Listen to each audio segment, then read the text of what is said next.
Well, good morning. I'm Charla Long with Lipscomb University. I serve as the founding dean of the College of Professional Studies and the creator of our competency-based education program, of which today you're going to see a very competency-based approach to the way we're doing Collaboration College, and we'll get to that in just a minute. When you look around the room, do you know everybody? Don't you wonder who's the winner in this room? Like, who's going to get the prize? That's what I want to know. Are you sitting there thinking, I think we got that table. Yeah, that one, oh, surely we can take them out. Do you think that? No, that is so good. Mary said absolutely not. This is about building the city of Nashville, right? This is not about the competition.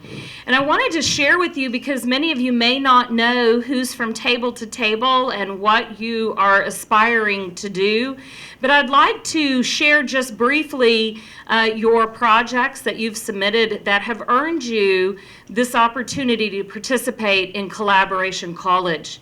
What I'd like you to do is just think for a moment about what Nashville will look like when you accomplish the work that you've said you want to do.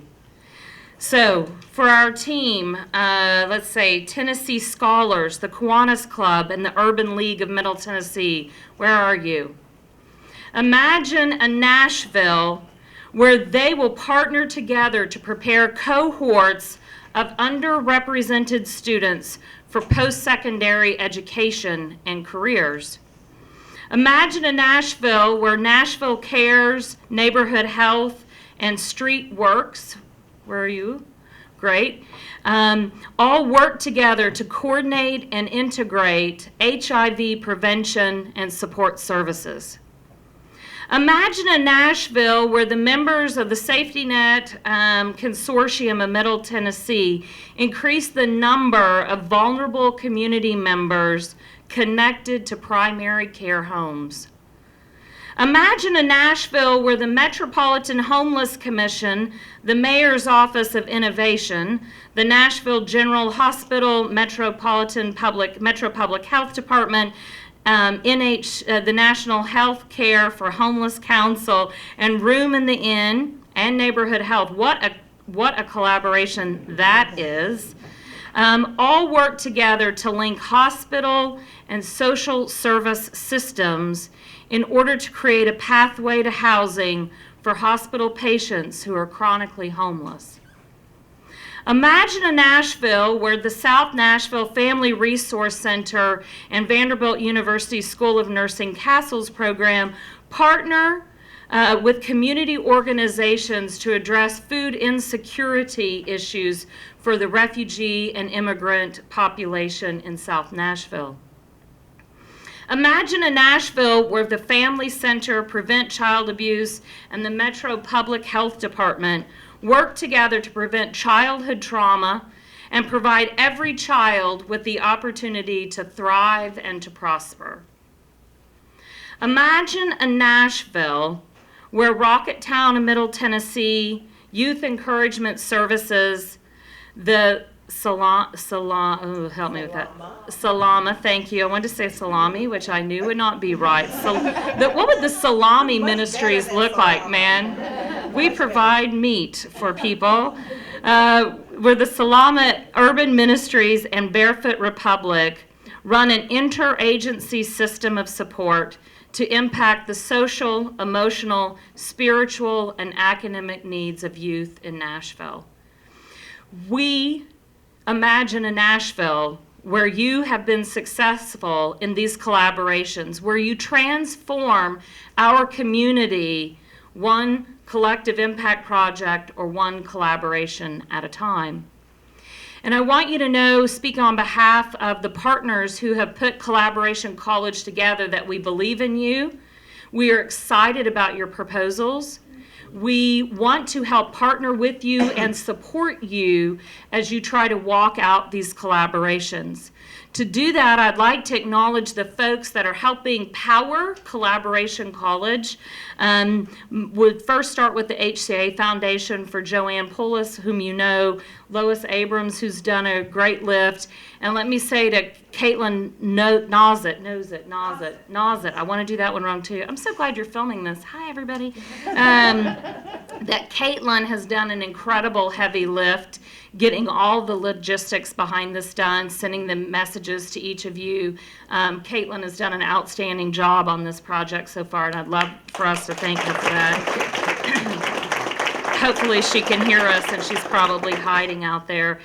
For our friends at Baptist Healing Trust, for your partnership, for Kathy Self, for Kristen Dinger, we appreciate you for your partnership. That's a new addition to this collaboration.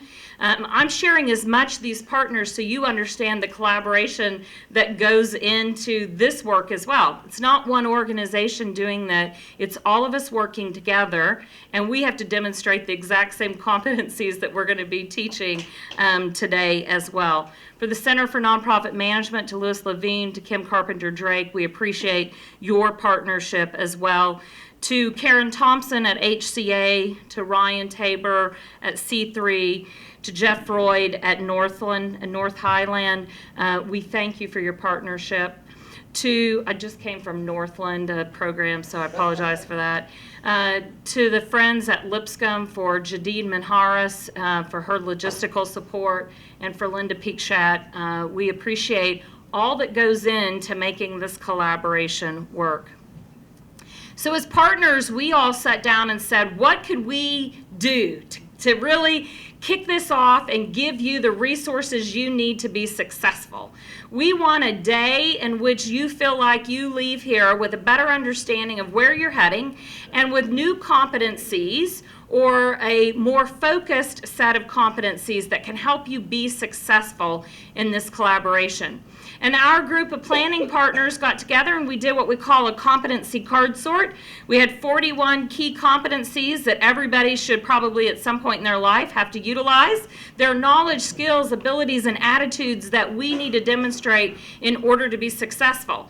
And we actually laid all the cards out and decided which ones were the most important for you to have as you get ready to launch into your Collaboration College project.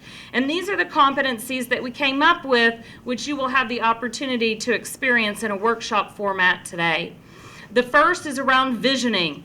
You have to have that clear vision of where you are heading, and Linda Peakshat is going to be working with you in a few minutes to go through your vision for your project. You'll share out in front of each other your visions for where you're going. So it's a great way to start getting comfortable, articulating what you as a group are thinking into some coherent system of words and thoughts. So we look forward to helping you with that.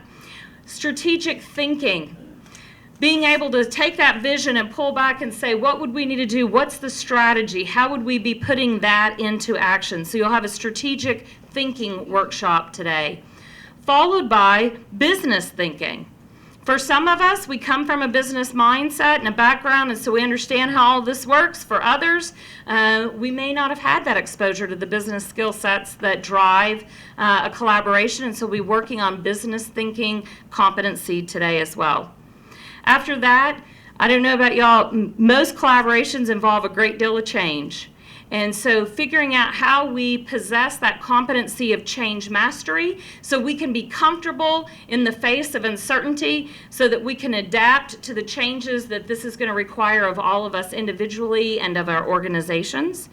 There will be a session about results orientation. How do we drive to results? When push comes to shove, and things are getting tough in our collaboration, how do we stay focused on the results that brought us here? Our vision that delivered us, how do we drive to the results to make sure that that ending happens as we had hoped? Communication skills, we call it communicativeness, but being able to understand how to use oral and written communications, our listening skills, to be able to collaborate with one another. And knowing, above all, we will have lots of conflict, right? Healthy conflict, sometimes not so healthy conflict. How do we deal with that?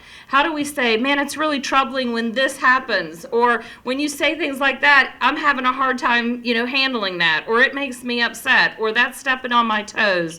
So how do we give you the competencies you need to positively manage through the conflict that will likely arise as you walk out your collaborations?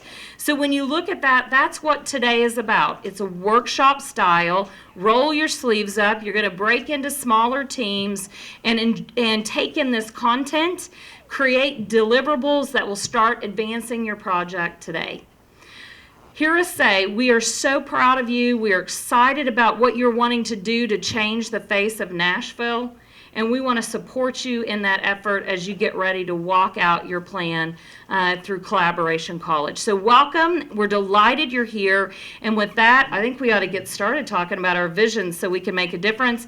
I introduce to you Linda Schacht, the founding executive director of the Nelson and Sue Andrews Institute for Civic Leadership at Lipscomb, and an absolutely amazing trailblazer, Linda Schacht.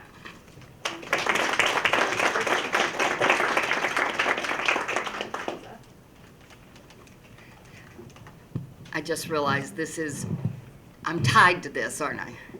I can't, okay, so you'll get me tied to the podium for today. With apologies to Hillary Clinton, who's having her own troubles the last couple of weeks. With apologies to her, I want to change "it takes a village" to "it takes a vision."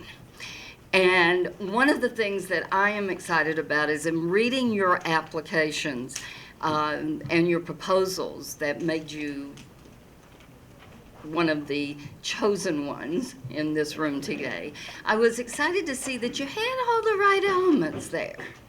You had the right elements. But I'd like to take you through an exercise that will refine, I hope, your vision. We're going to be doing some interactive work today. You're going to be working in groups. And one of the things that I want to start with is why vision is so important.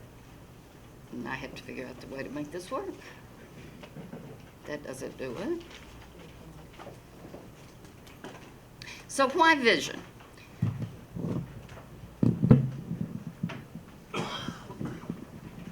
I can at least walk this way. Why vision? Well, whether you're a leadership scholar, a communication scholar, or a change agent scholar, or an expert in any of those areas, you have said, whether you are Cotter in Leading Change, or Kellerman and Bennis and Nye when they say what's necessary for a leader, or in the people who put together collaborative leadership exercises, particularly in the healthcare industry, every one of them say in different ways that vision is important. Cotter, I love the way Cotter says it, because he ties creating and communicating a vision to two really important aspects of change, and that is building a coalition and creating a sense of urgency. So as we go through your visions today, I want you to keep that in mind. You're trying to bring about a change. And what John Cotter says is that in order to do that, you have to create and communicate a vision to build a sense of urgency and to build a coalition. Kellerman and Bennis and Nye all look at the research and say that second only to integrity, the people we are trying to lead, the people particularly in the U.S., say that being able to set and communicate a vision is the most important thing in a leader. And then finally, the scholars who have put together the notion of collaborative leadership have as one of their 7 principles that you have to be able to have clarity of vision in order to mobilize. And we're going to talk about that later today, because that clear vision is going to help you make sure everyone, not only in your group, but everyone in the community you are trying to bring along to help you change Nashville, everyone in your group is going to know the role they're supposed to play. In your vision, the way that it's stated, people should see what their role is. I didn't mean to change that, but See if we can go back.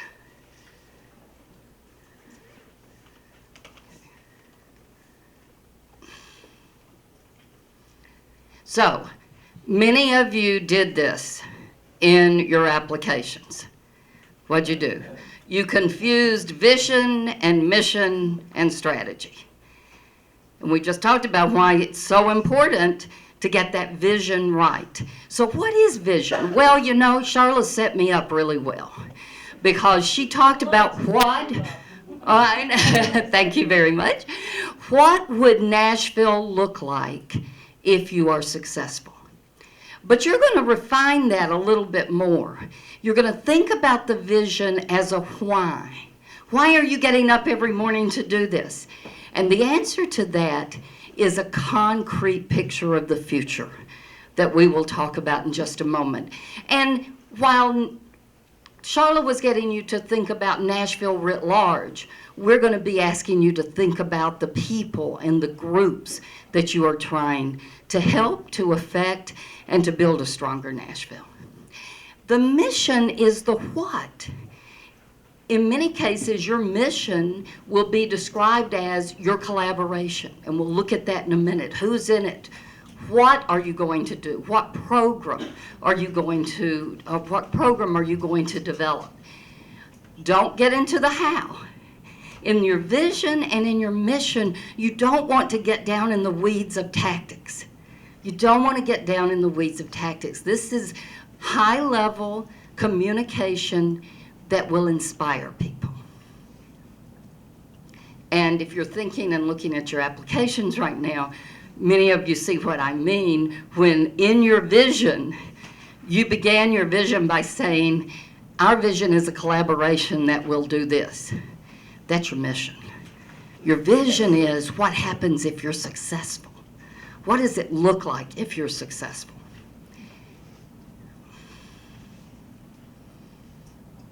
So, looking at what you've submitted, let's compare it against these suggested guidelines. A vision is a concrete picture, a description of the future if your collaboration is successful. Now, how do you get to that? Well, think about it this way. What will change from the current situation if you're successful? Why does it matter if it changes? And a good way to think about this is to start with your guiding principles. Now, we have some people in the room who have gone through a couple of my courses where we focus on vision. And so their applications actually looked a little closer to the types of things that we have been asking for in our courses in the Masters in Civic Leadership. But starting with your guiding principles means reducing the essence of your project, reducing it to a bumper sticker. And I'll give you an example from Coca-Cola where I worked.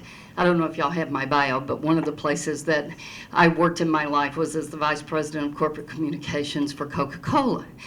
Coca-Cola's guiding principle was very simple, and it goes on a bumper sticker. Everyone who touches Coca-Cola should benefit. Everyone who touches Coca-Cola should benefit. That meant our competitors, our consumers, our bottlers, the people who worked at Coca-Cola, our employees, but everybody who touches Coca-Cola should benefit. Now, for many of you, and some of you really began to hit at this in your vision and your impact statements, for many of you, it's that every person deserves a home. That's the guiding principle. But your vision then paints a picture of what happens when they have a home. How does that strengthen their lives and Nashville? So think about what your guiding principle is for your collaboration.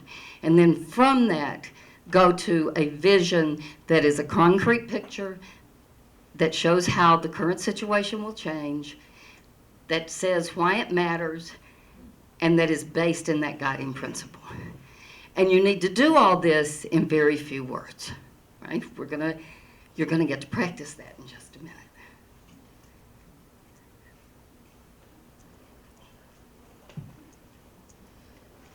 So what else makes a good vision? Well, it's aspirational, it is inspirational, and it's achievable. What do I mean by that? What do I mean by aspirational, inspirational, and achievable? Well, first, it's a stretch. If it wasn't a stretch, you wouldn't be doing it, right? If it wasn't a stretch, it doesn't need to be done. Hello, Christine, welcome. But it's a stretch that people believe they can reach, right? It's a stretch people believe they can do. And that's where achievable comes in. So they have to know it's a stretch, and they have to believe they can do it. It's achievable. And then finally, it's inspirational. And we're going to talk about words that inspire and words that you can use not only to keep yourselves on track, but also to bring others along with your vision. Words matter. We don't like weak verbs. You don't want to say, we're going to try to do this. You don't want to say, we aspire to do this. No, let's think about active muscular verbs. Active muscular verbs. Can somebody give me an example of an active muscular verb? You look like you... I'm an adverb. Well, go ahead, give me an adverb. Relentless. Relentless, great. That shows a picture, right?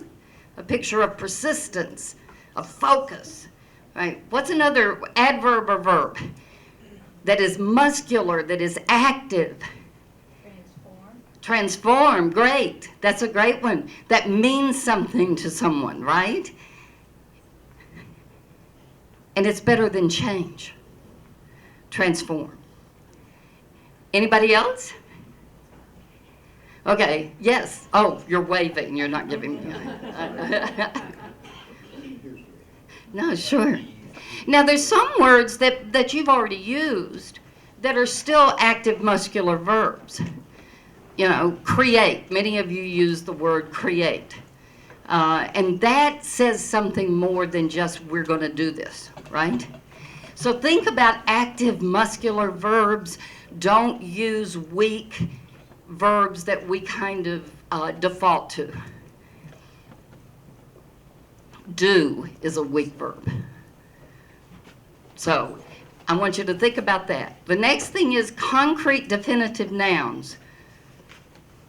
Concrete definitive nouns. Who wants to give me an example of a concrete definitive noun that brings to mind a picture? Project is not a concrete definitive noun. Program is not a concrete definitive noun. So, and now that you know what it's not, somebody give me an example of what it is. Come on now, you've got it in your, many of you have it in your applications. Collaboration, that's interesting, and it is one that means more than just project or program, right? Now, the concrete definitive nouns can also be the name of your project, right? Some of you have captured some pretty cool names for your project, and that can be included as well. And then clarity and brevity. Ted Sorensen, who wrote speeches for President Kennedy, has 4 guidelines for the best way to communicate in any situation. And you can remember them because they rhyme. He says clarity, charity, brevity, and levity. Now, in this particular case for your vision, we want to focus on clarity and brevity. Because he argues, and he says he once tried to do it for President Kennedy, that if you use short words in short sentences, in short paragraphs, you're going to be more clear in what you are trying to relay and what you are trying to get people to follow you and do. Now, the other 2, levity and charity, just as an aside, means don't take yourself too seriously. Or, from the standpoint of your collaboration, what Howard Baker used to say to his colleagues in the Senate. And that is, when you sit across from somebody who doesn't agree with you, just keep in mind that the other guy just might be right. Keep in mind that the other guy might just be right. So, and from the standpoint of charity, don't take yourself and too seriously, and know where you can find common ground by listening to other people. And then the other thing that he says is levity. And that, again, is don't take yourself too seriously. And it doesn't necessarily mean telling jokes because, as most of you know, most of us are not real good at telling jokes. But a little humor can go a long way in communicating. But the two from Sorensen today that we're most focused on for vision are clarity and brevity. Some of your visions went 2 long paragraphs. That is too long. You've got to be able to communicate it in the way that we're about to look at and you're about to share. Okay, what else besides words matter, brevity and clarity? Well, facts and symbols. And this has changed, particularly with technology over the last several years, really the last 3 decades. But all of it is still rooted in Aristotle. And so when you start thinking about your vision, it's got to be based in facts. It's got to be based in facts. You have to have done the research. Now, you're going to reduce these facts to a compelling picture of where we are right now with those facts, but it's got to be rooted in facts. It's got to be delivered by a group or a person who is credible. That's ethos. And one of the great things about your collaboration college teams is that you can make the case based on who you are, that you are a credible group to be doing this project. So you have the ethos kind of built in. And then finally, pathos. And this is the one that has really come to the fore in the last 30 years. And it's probably the reason for that is we reduce so much of what we do these days to spin. Now, I did a workshop once saying spin is not a 4-letter word, but the subtitle of it was The Wages of Spin. So one of the things that, good, somebody got it over here. So one of the things I want you to think about is if you base your vision and your mission and your communication in facts, but you include symbols and images and human faces and stories, then you're going to have the best kind of spin. You're going to have spin that's not a 4-letter word. Now, I say symbols and images, and one of the great users of symbols and images was Michael Deaver. Michael Deaver was called the vicar of visuals in the Reagan White House. He's the one who decided that they were going to move the inauguration of the president from one side of the Capitol to the other, because on the side that had never been used before, you could look down the mall.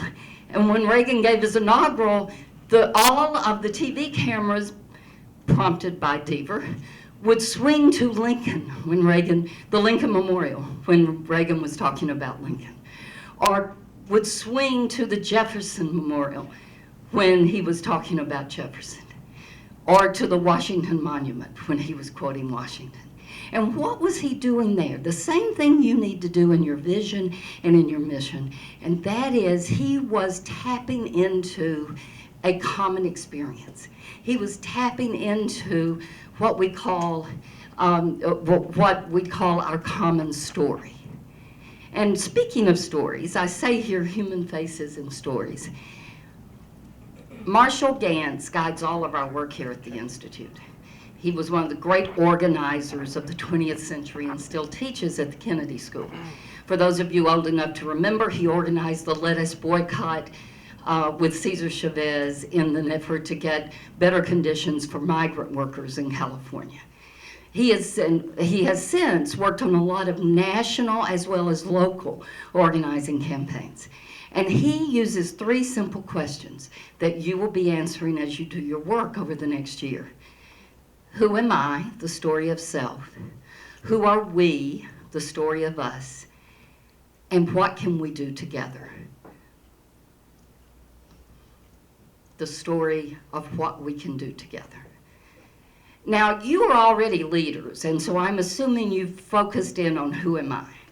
For the purposes of Collaboration College, you're going to be looking at who are we, the story of us, and the story of what we can do together. We learn through stories, and you have to be able, in a few words, to have people see the story, the human faces, the future of Nashville that your collaboration will create.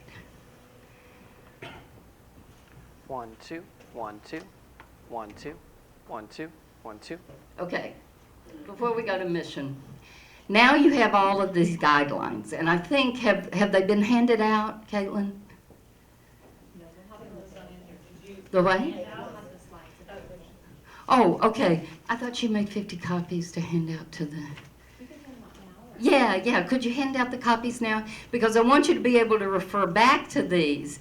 Look at the vision statement and the impact statement as you put it in your application. How many of you brought that? Can you pull it up? If you can't, we're going to throw it out and start all over anyway. So I'm hoping some of you are thinking that that's what you need to do. There were 50 made somewhere. Okay, what I want you to do is to start with your vision. And the way I want you to start with your vision is to put in the middle of the paper, or in a piece of paper, just one circle. Now, you're eventually going to have somebody from your table put that circle and the words around it on the flip charts around the room. This is called writing from the right side of your brain. I want you to put that editor aside. I want you to write in the center of the circle the collaboration name, just your collaboration name, student success, child abuse prevention. And then out from that circle, I want you to think about the concrete nouns, the active verbs that will actually relay in a vision what you're trying to do. So we're going to break this down into steps. We're going to break it down into steps. Look at the vision you already have, then put it aside. Then put the name of your collaboration in the middle of the circle, and then out from it very quickly, not a lot of thinking, just put the words that come to mind.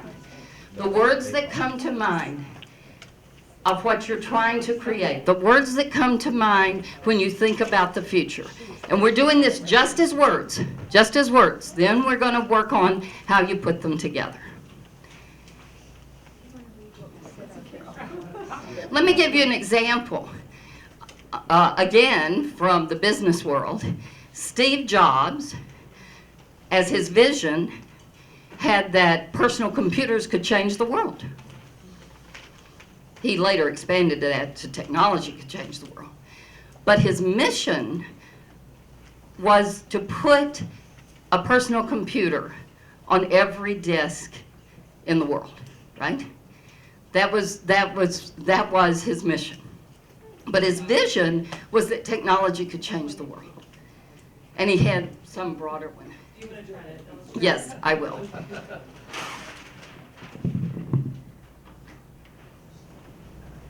Oh, were you trying to read? Yeah, but I thought I'll let you do yourself. Okay, name of your collaboration.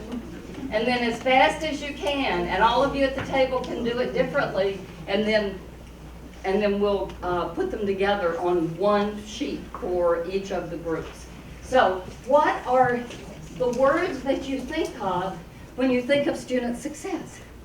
And what words will you use then to describe your vision? So what is it? You know, what are the words that mean? What are the words that come to mind with student success? Excellence, focus, teacher quality, mentors. I mean, I'm just throwing things out here, okay? Food security. What comes to mind? Remember that you're trying to show what you're changing.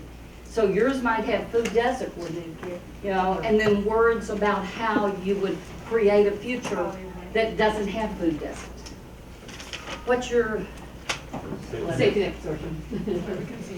Oh, okay. Now let me give an example. I know this is driving y'all crazy. I can't help it. I have to walk around. On Safety Net, let me give you an example of one way to think about this.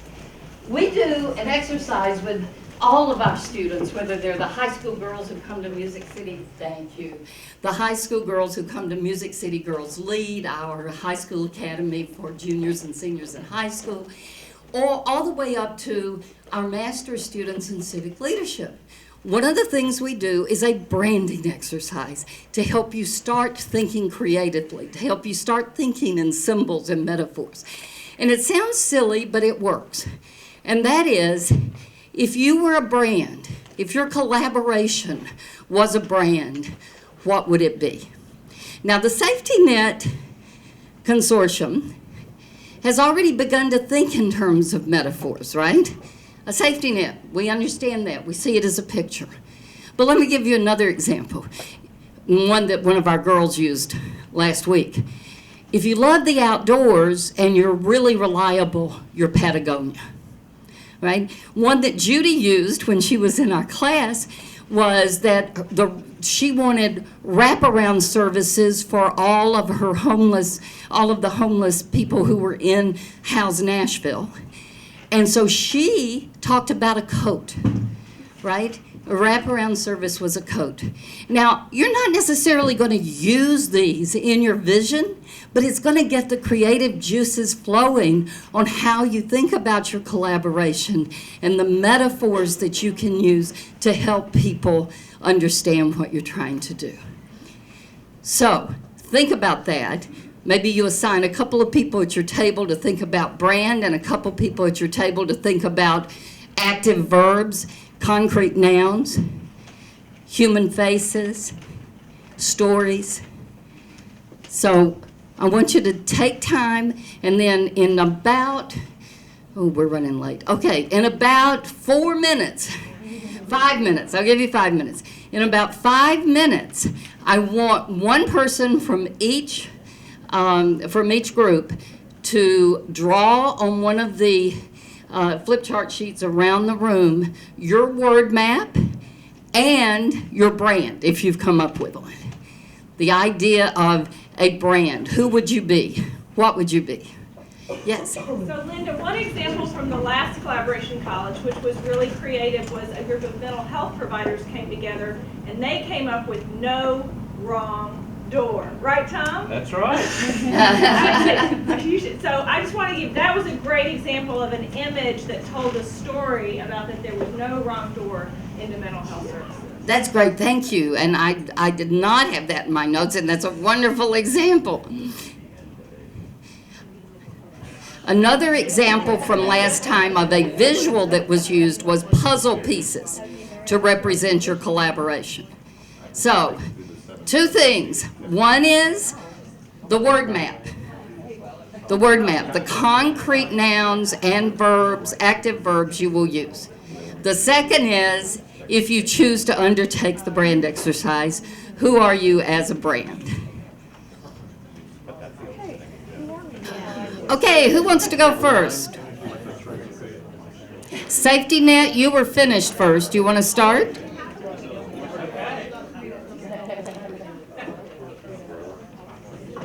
And if you're not finished with all your words, that's okay, because this is a beginning. This is just a beginning. So, Safety Net, yes. Just to read the words that we've written. Well, what's in the center of your world there, and then let's talk about the words that you, both verbs and nouns and adverbs, I see some, that you have used to begin to put together a really robust vision. Okay.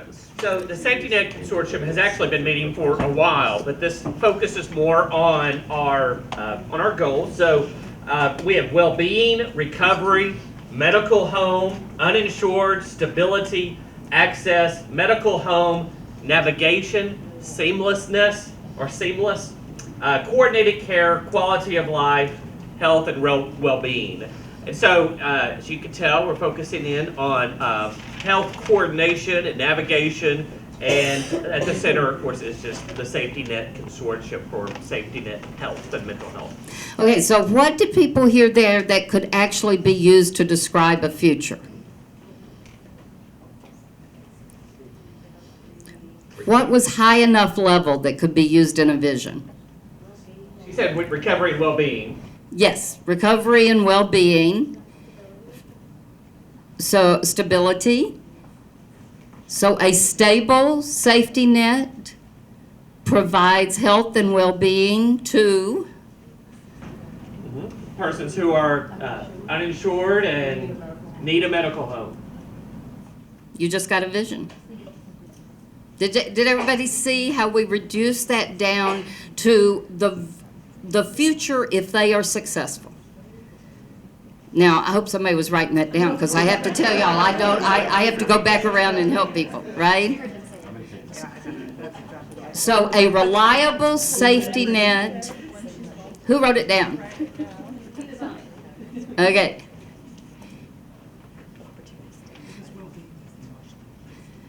A reliable safety net provides recovery and well-being to the uninsured and gives them a medical home. Is that, so that's your view of Nashville if you are successful, right? Okay.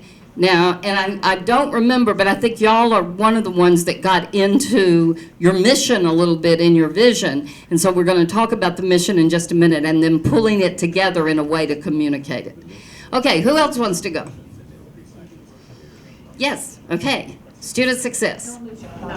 And we also have been meeting, and we have our vision. But our vision. Yeah, everybody has a vision, so why don't, I mean, had to have a vision to come in here. Why don't you read your vision, and then, did you change your vision based on the words that you came up with as you were sitting at the table? Well, we didn't get into that, but I think we might. The wording of it. Okay, why don't you read the vision as you have it, Ruth? Our vision is that more students will graduate better prepared for post-secondary careers and to be more better effective community leaders. Okay, there's a, and you have a view of the future there. I get Nashville into it because that's, you're talking about. The inner city Nashville. So, but still, more MMPS students, more Nashville students. You want to be specific enough that people know, you know, I always have students who say we're going to eradicate poverty from the earth, right? There's all sorts of problems with that. It's inspirational, but it's not achievable, right? Even with the big stretch, you couldn't get it. But the other problem with that is that there's no specificity to it. We're working with 60 kids. Right. So, okay. Okay, over here we have student success, we have words such as career, accountability, success, community, ready, volunteer, parents, empower, servant leader, change agent, prepared, happy, skilled, and graduate. So I see what you could add to your vision and play with your vision on is that you're talking about a community of volunteers to work with 60 MSPS students. Now, the 60 should go in your mission, but a community of volunteers will help MMPS students become better prepared for post-secondary careers. Is that what you said? For post-secondary careers. And there's another piece of your vision there, but you want to get in that community of volunteers because that's an important piece of who you are, right? Your vision has a community of volunteers in it. Okay, do people see where we're going with this? All right, who wants to, from this side, who wants to do something? Judy? You knew I was going to call on you if nobody jumped up. So we have hospital to home in the center and came up with a little logo, a house and a bed in it. And the bed creates an H2, so it's hospital and A little louder. Okay, we have hospital to home. We created our logo too with an H inside a house that also doubles as a bed. And our words are wholeness, dignity, healing, security and support, access, housing, value, pathway, a patchwork quilt, that's kind of our wraparound symbol, insulation, coordination, quality of life, justice, recuperation, and wholeness. Great. Did recuperation, wholeness, the blanket, all of those are visual symbols, right? You can visualize them. And that's what you want to make sure you use in your vision. And as you work through today, and we talked about this when we were planning the day, your vision may change because you're going to be working with Deb on strategy and Steve on conflict and business thinking. Is that the... Yes, business thinking. So as you begin to work through this, you may decide, as some of our students do, you know what, we knew what the need was, but we may not have the right vision or the right approach. Now, we may have to tweak this. And so this is a starting point for you, but it's something you have to get clear as the day goes on and as you work with each other. And what I'd like to ask Joanne is if we could get revised visions back from the groups at the end of the day. Revised visions from the ones that you used, if you make any changes. We hope you do, but if you make any changes to your vision, make sure that you get them back to Caitlin after today. All right, anybody else want to go before we go into the next thing? Yes. Food security group. Yes, food security. So we have affordable, eat well, cultivated community, deepen roots, community driven, grow, access, enrich, planting, seeds, community states, refugee, immigrants, and sustainable. Okay, so being specific about the area and the people that you are trying to reach, does your vision or should your vision include the refugee and immigrant community? Is that the community you're going to be focused on? So make sure your vision is specific enough to include the people that you are going to reach, okay? And I heard some other pretty good things in there. And read the top part of that again for me. Sustainable, affordable, eat well, cultivating community, deepen roots. Oh, did you say roots? Yeah, okay, because I expected y'all to come up with something that, did you come up with a brand? We're working on it. You're working on it, okay. But if, in fact, you can play with the idea as you think about the metaphors you're going to use, in your case, root means a whole lot of things, right? It can mean local garden, local produce. It can mean putting roots into the community. And so you want to think about it. I mean, I love the fact that you used roots there. Anybody else? Yes. So we're youth services, and we have network, connected, unite, reconcile, transform, empower or empowered, elevate, redeem, intentional, integrated, powerful, support, growth, system, development, continuum, safety, and kind of the imagery we were looking at is a thread, a network, a thread, or a woven basket, something like that. Woven basket, okay. Great. A thread through it or a woven basket. A thread running through all the services or a woven basket, which has I think a better feel to it, right? Okay. All right. If what I'd like to do is, let's go with this one, a community without HIV and AIDS, because I think you got very close to a vision just in what you put in the circle there. Well, actually, we actually added to it because we're all green obsessive compulsives at this table. It's a community thriving without HIV and AIDS. Thriving is a great muscular word, isn't it? That's great. Okay, so a community thriving, and you're using it as a verb. The community is thriving without HIV and AIDS. And some of the other words are eradicate, thrive, mobilize, prevent, engage, integrate, and resources. Okay, great. So you see the word thrive and the word motivate.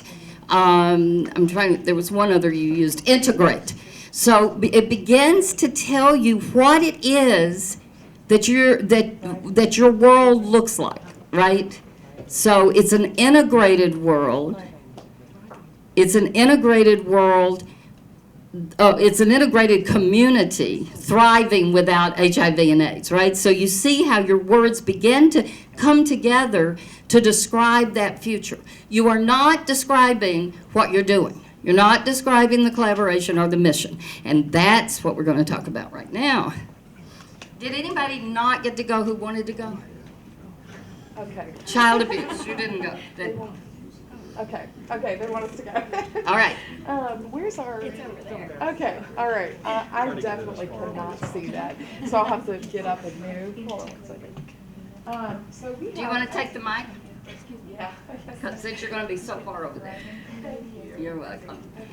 Okay, this is the Child Abuse Prevention Group. Okay. So as you can see, we have a lot of words up here. So we've got innovation, deserves, safety, prosper, thrive, opportunity, economic, encompassing, systemic, foundation, invest, resilience, instill, well-being, protect, foster, peace, educate, and potential. It's a lot. It is, but foundation, Yeah. it's good. Invest, you know, is I'm surprised more of you didn't use that word, but invest is a really strong verb. Resilient is probably the word you want to use instead of resilience, because you're creating a future. So what does that look like? A resilient Nashville, Yeah. you know, includes. Or in the case of one student that we've had, you know, every child deserves a safe place, right? Right. So, I mean, you want to begin to think about every child in Nashville will be safe. Yes. Right? Do you see? You want a simple vision that helps you get to your mission. You're frowning, Charlotte. Is there? She was telling me somebody's was no child wet behind, the diaper brigade. I thought that was just, so she had shared with me that. And that's why you were, okay, thank you. I thought you were frowning at the, okay, all right.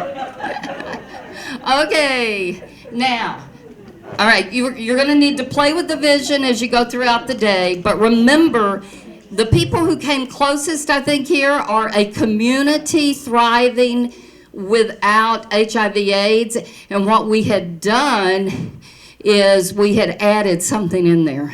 What we? Yeah, an integrated community thriving without HIV/AIDS. And then some of these words you then want to move into your mission, and I'll just stay with you here. You want to mobilize into your mission. You want to move engage into your mission. You want to move eradicate into your mission. And the reason I don't think eradicate works in your vision is the other thing we want is a vision to be inspirational, right? And so while eradicating AIDS is a great kind of view of the world, it's a better way to look at it that an integrated community thriving without HIV/AIDS is the world that this coalition, that this collaboration will create. Okay, why is this important? Why is it important to distill it to this? Because everything you come back and do today, you're going to say, does this move us toward our vision? Is this really something that will move us toward our vision? Because it's going to help you know what to say yes and no to. Because there may be some really cool things that you want to do. All right, I've got 2 minutes, and I'm not going to have time to ask you to do your to do the second exercise. But again, I'm going to ask you to do it, Joanne, with your permission. I'm going to ask you, maybe I should say Caitlin. With your permission, I'm going to ask you not only to revise your vision, but also to think about your mission, describe your coalition, and the collaboration that will achieve your vision. So what is the group? What is the collaboration? What is the program, but you're not going to use the word program, that will achieve your vision? Who is in it and what will it do? Not how will it do it. Deb's going to work with you on how you're going to do it, on the strategy. That's the strategy. But what is it? Who's in it and what is it going to do? And what will it do, not how will it do it? And then finally, and this is the part I'd like you to work on at the end of the day, after you have finished every other session. Monroe's motivated sequence. This brings your vision and your mission together. Monroe was a great scholar of communication and persuasion, and he figured out that there are a few things you need to do very quickly to engage people to follow you. The first is you need a hook. You need a hook. You've got to get their attention. And I think you can see this on the other side too. You've got to get their attention so that your audience will say, I want to hear what you have to say.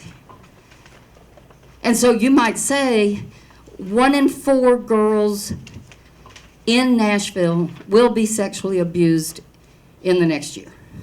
Now, I just made up that stat, but it's close to what's actually, to statistics you can use. So what does that do? Now, another way you can do it is with a human face. None of you put human faces in stories on your word map. So I want you to think about that because you're going to need them. The other way you can grab attention in a hook is what? You can say something like, she lived across the street from him. She lived across the street from him. She became one in 4 girls molested in Nashville this year. So you've gotten their attention and you've defined the problem. The next is you want to build on what you have gotten them to listen to. Okay, you've used something compelling to pull them in. Now establish the need. Establish the need. I know I've got 1 minute, I'm hurrying. Establish the need. And so your audience is going to say, well, I agree. I agree, we really have that need or want here in Nashville. We have it, you have persuaded them. Then tell them, here's what we're going to do to address that need.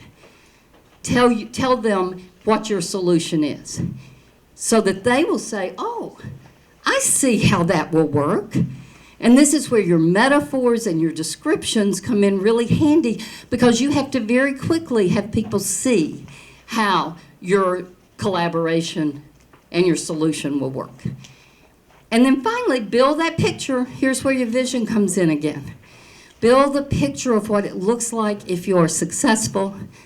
And then finally, call people to action. I don't care if it's just today when you're getting up and talking about your projects.